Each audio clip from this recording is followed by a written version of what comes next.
இந்த BMW X5 காரில் வந்து பார்த்தீங்கன்னாக்கா, இந்த வோல்க்ஸ்வாகன் மாரியே குடுத்துருப்பானுங்க. இப்போ வந்து பார்த்தீங்கன்னாக்கா, இப்போ வைப்பர் பிளேடு வந்து பார்த்தீங்கன்னாக்கா, எப்படி இருக்குன்றது இப்போ நான் காட்டுறேன் பாருங்க. இப்போ வந்து பார்த்தீங்கன்னாக்கா, இதோட வைப்பர் வந்து பார்த்தீங்கன்னாக்கா, இங்கே இது பண்ணும்போது இங்கே உராசும் பாருங்க. இப்போ இதை இப்படி வச்சு இதை க்ளீன் பண்ணக்கூடாது. அதுக்கு தான் கம்பெனிக்காரங்க எப்படி குடுத்துருக்காங்க அப்படின்றது பார்த்தோம்னாக்கா, இப்போ காட்டுறேன் பாருங்க. இப்போ உங்களுக்கு காமிச்சோம் பார்த்தீங்களா, இப்போது இந்த வைப்பர் அட்ஜஸ்ட்மெண்ட் இருக்குது பார்த்தீங்களா, அதை அப்படியே ஹோல்ட் பண்ணி நிறுத்தணும்.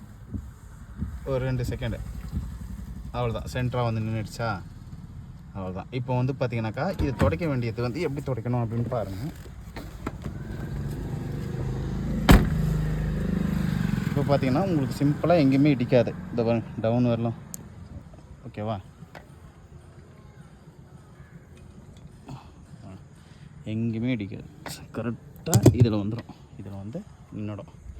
இப்போது நம்ம வந்து இது மறுபடியும் இது க்ளோஸ் பண்ணணும் இதோட இது அப்படின்னு பார்த்தீங்கன்னாக்கா, இன்ஜின் ஆன் பண்ணி தான் நம்ம வந்து க்ளோஸ் பண்ணுற மாதிரி இருக்கும். இப்போ இன்ஜின் ஆன் பண்ணுறேன். ஏன்னா இப்போ பாருங்கள், வேலை செய்யாது. என்ன இது பண்ணாலும் வேலையே செய்யாது. இப்போ இதுக்கு என்ன பண்ணணும்னா, இன்ஜின் ஆன் பண்ணிடணும். ஆன் பண்ணிவிட்டு இப்படி பண்ணால் க்ளோஸ் ஆகிடும். அவ்வளோதான். இதுதான் விஷயமே.